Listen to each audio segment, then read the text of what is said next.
on a radio interview last week. I didn't even know what they were talking about. They were asking me. I was like, "Well, you got to tell me what happened because I don't know."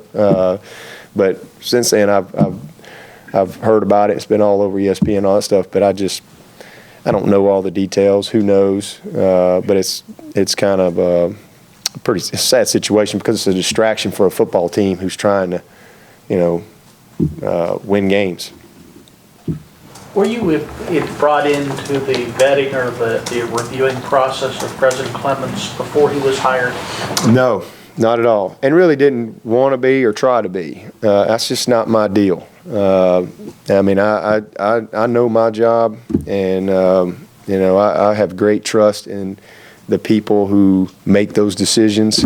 The only conversation, I had conversations, people that called and just wanted to inform me of, what they hope to do or whatever. I was never given any names. I didn't know Dr. Clement's name until yesterday. Chairman Wilkins called me Sunday night and said they were going to hire a new president and wanted me to know if I could be at the press conference. Didn't tell me his name. I didn't ask his name. It's not my role. My job is to coach the football team. And again, I didn't ask him one question. I said, "Hey, I'll be there." No doubt about it. But the only comment or feedback that I gave as they were talking about, because they did kind of a interview process of, what do you think is important? What would you look for? Those type of questions. And I was very honored that I got to meet with some of those key people. And the big thing for me was there's a lot of qualified people. Just get the right fit. Just get somebody that really fits Clemson. And I think they hit a home run in that regard. Is it important, though, as a head football coach at a place like Clemson, that you're never put in a situation where you're at a competitive disadvantage in recruiting? Yeah, absolutely. That just goes back again to the core of who you are, what you want to be, and that's one of the things that I've always talked about is, I just want to be the best. And we'll have the opportunity to be the best. I think we can be the best at Clemson.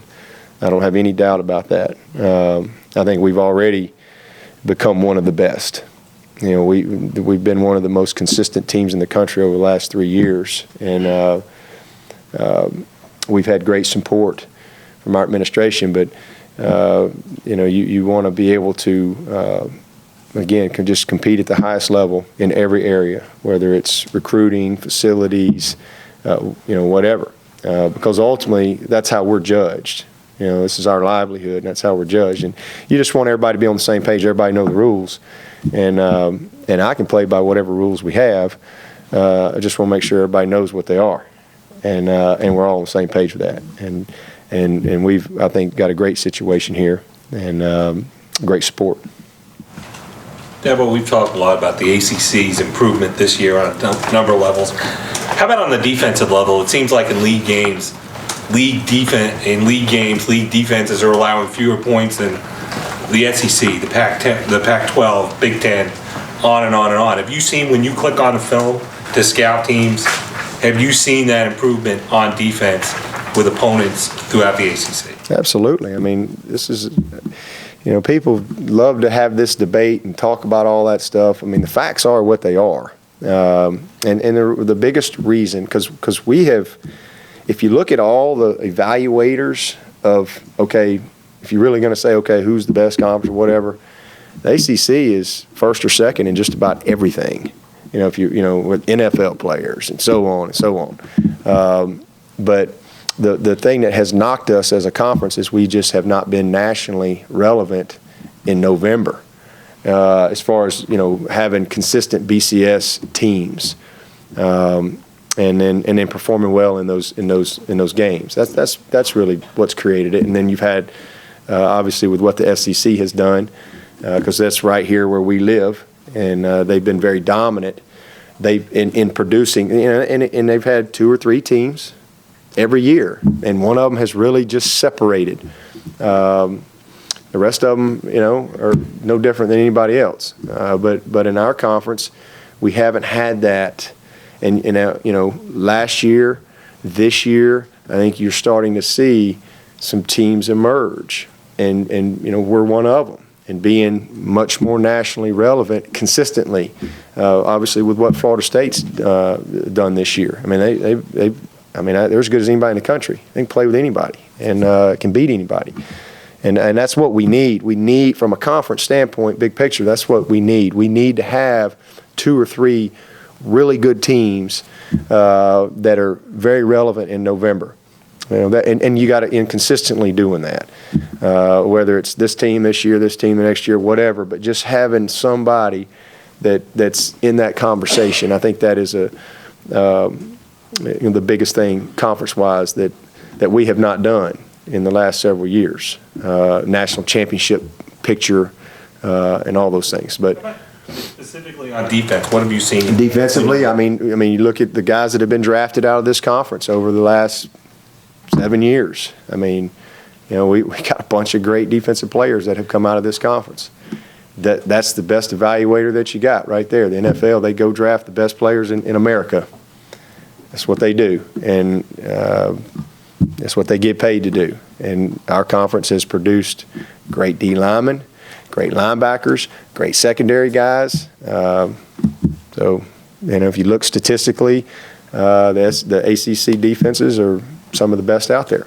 And our defense, I mean, that's one of the great improvements in our team this year. I mean, we're top 25 in scoring defense, top 25 in scoring offense. And I mean, there's not many teams that can do that. And I'm very proud of the defensive improvement that we've had this year, and still got, we want to be top 10 in everything. So we're working toward that. But we've seen some good people, and I sometimes don't get enough credit for that, but it really doesn't matter. All we got to do is just try to find ways to win games. People are going to debate that stuff 20 years from now. Dabo, you talked about being healthier than you've been. Are we going to see anybody else Thursday night who maybe we hadn't out there because of injuries? And Carlos Watkins is going to play tailback. Man, he's lost a bunch of weight and fast.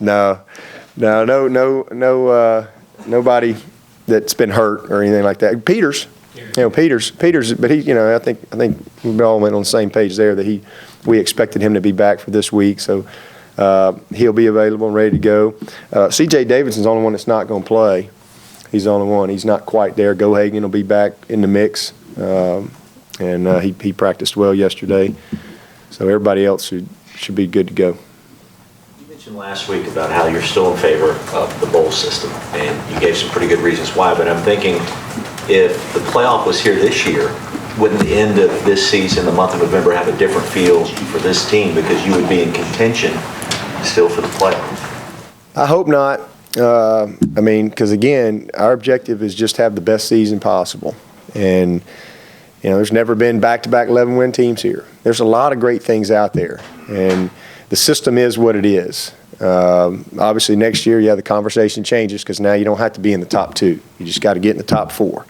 But I've always loved the bowl system, and I like what we're going to. I really do. I think it's going to take what's already good and make it even better in trying to really determine a national champion and maybe opening that pool a little bit without going late into January and being able to also reward a lot of great teams out there with the bowl experience. And that's so I like that. I think it's a really good positive thing. And people say, oh, well, those games don't mean anything. Baloney. They mean a lot. They mean a lot to those teams and to those young people that are getting great experiences in playing this game. And it's one of the best memories that I have as a player are the bowl trips and the experiences that came with that. And having a chance to there's only going to be one team win it all. But for all these 125 football teams. And for these other teams to be able to go and have an opportunity to have that experience, have extra time to practice, to prepare for this bowl and all those things, and be able to go and finish with a great win over an opponent that you probably wouldn't ever play. I think it's a great thing for college football at this level. And so I'm excited about next year. And when it gets here, we'll worry about that then. But you know, we got to, again, we can't be sitting around worrying about next year and, oh, well, you know, woulda, coulda, shoulda. Man, let's focus on what we can do this year and the great opportunity that we have as a team and a program, and just have the best finish that we possibly can have. Because again, that's what all you guys are going to write about. That's what I'm going to be either happy or mad about. That's what the players are going to remember. It's what we do to finish.